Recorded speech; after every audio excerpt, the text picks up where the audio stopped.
И таксистите заминаа на работа во странство. Недостиг на вработени се бележи во оваа дејност. За повеќе пари или подобар живот, екзистенција бараат во Хрватска, Грција, Охрид и слично. Најголем дел од нив заминуваат на сезонска работа и во септември се враќаат зад воланот. Председателот на Сдруженијето на таксисти Такси 2003 Штип Глигор Арсов вели дека се принудени да ги чекаат до септември за повторно да се вратат на работа. Но од друга страна за работувачката кај такси превозниците е летниот период, кога се вози до некоја подалечна дестинација во државата. Е рак рана на секоја дејност, значи не само таксисти, келнери, кувари, конфекција, општо, значи миграција, имиграција, како се вика тоа, иселување глобално и многу е тешко. Ние сме реално и сезонци.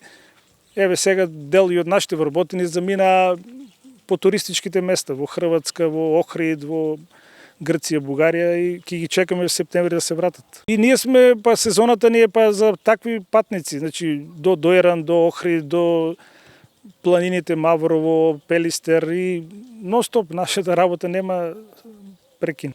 И додека од една страна стои проблемот со недостигот на вработени, од друга страна овде си така наречените диви таксисти.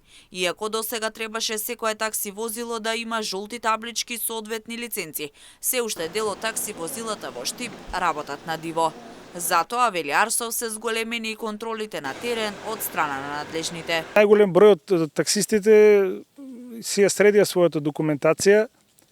Дел кои беа членови на одредени компании не сакаат тоа да го сторат и автоматски се станаат така наречени диви таксисти. И најверојатно и затоа се појача и покачија тие контроли од сообраќајните инспектори, бидејќи реално сметат дел на нас, дел и на градскиот превоз. Нели желбата на граѓаните беше да има еден ден Штип градски превоз, се оствари тоа и сега реално најверојатно одат и пред автобусите, ги возат тие патници према селата, према приградските населби и најнормално да се има контроли и тоа почести. Потребно е да се работи на обновување на возниот парк, бидејќи голем дел од возилата се веќе стари.